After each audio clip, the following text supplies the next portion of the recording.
Trump ने कहा है कि अगर उन पर कोई हमला हुआ तो फिर अमेरिकी सेना ईरान में तबाही मचा देगी।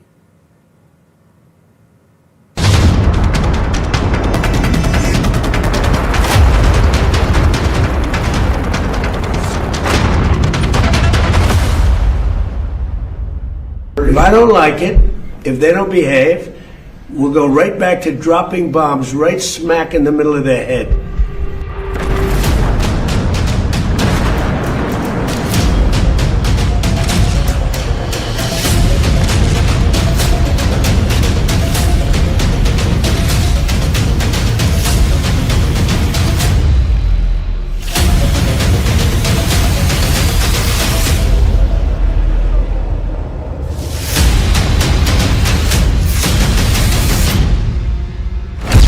अट्ठाईस फरवरी युद्ध का पहला राउंड।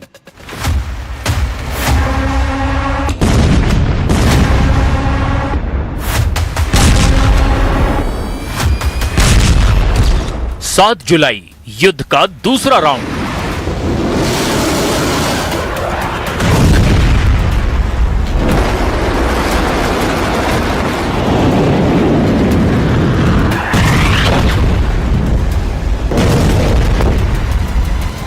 ये ऐसा युद्ध है जिसमें एक लीडर को सब देख रहे हैं, उसके ऑर्डर पर हो रहे हमलों से सब वाकिफ हैं, उनकी धमकियां रूस सुन रहे हैं।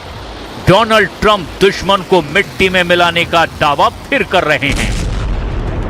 Just hit them very hard, and I say we hit them 20-1. Every time they hit us, we're going to hit them 20.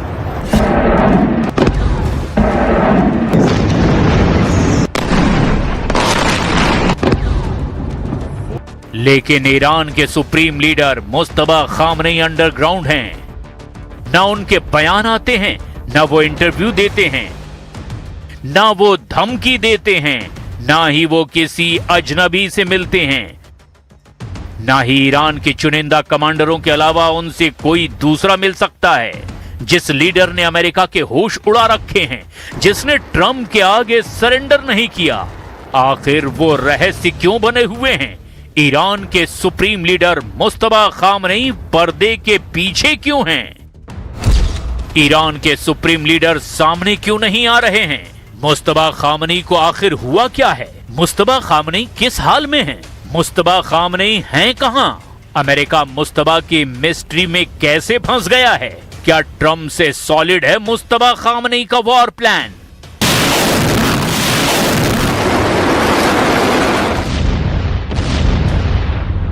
युद्ध के दूसरे राउंड तक ईरान का डटे रहना ही बड़ी बात है। अमेरिका से समझौते में भी ईरान की ही जीत मानी गई थी। अमेरिका ने हाल ही के युद्ध में खुद को विजेता कहा, लेकिन ट्रंप ने शुरुआत में जिन मुस्तफा को सुप्रीम लीडर मानने से साफ इनकार किया था, उन्हें ही 4 जून को ग्रेट लीडर बताने लगे। ये ट्विस्ट कहानी की हकीकत बताने के लिए काफी है।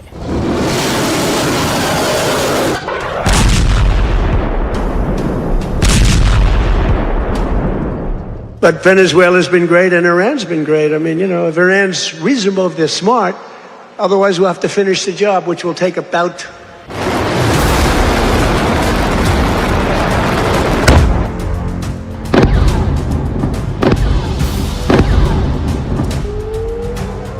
इस बात में कोई शक नहीं कि मुस्तफा खामनेई सही सलामत हैं, लेकिन 3 मर्तबा मुस्तफा की मौत की अफवाह उड़ चुकी है। पहला मौका 28 फरवरी 2026 को तेहरान में ईरानी लीडरशिप के सफाई के वक्त, जब अली खामनेई के साथ 70 लीडर की मौत का अलर्ट आया था। इसके बाद अप्रैल 2026 में मुस्तफा खामनेई की गुमशुदगी और गंभीर रूप से घायल होने की बात से मौत की अफवाह उड़ी। अब तीसरी बार जब अली खामनेई के अंतिम संस्कार में मुस्तफा नहीं दिखाई दिए, तब भी उनके जिंदा होने पर शक जाहिर किया जा रहा है।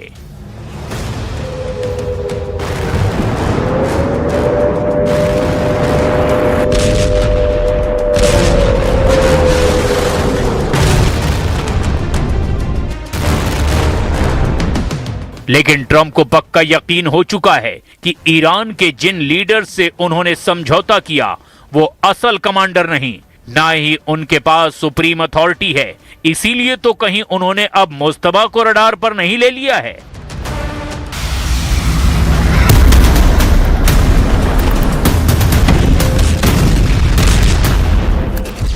सत्रह जून 2026, पैलेस ऑफ वर्साई, फ्रांस।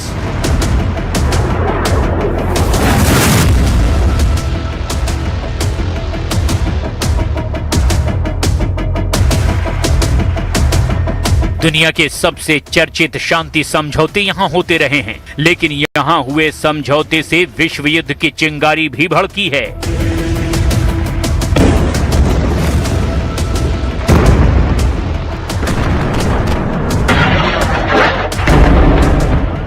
फिलहाल पैलेस ऑफ वर्साई में भी हुआ लेटेस्ट युद्ध समझौता धुआं धुआं हो गया, जिसके बाद वर्ल्ड वॉर का सायरन बज गया है।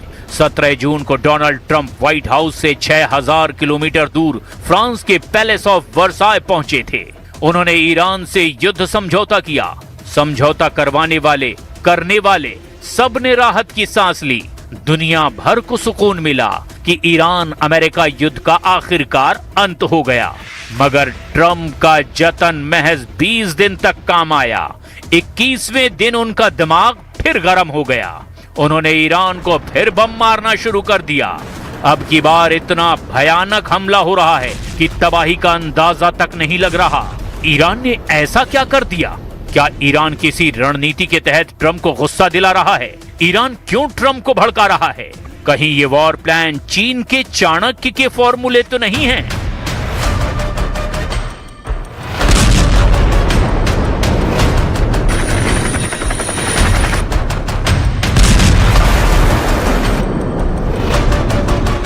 इन्हें चीन का चाणक्य कहते हैं।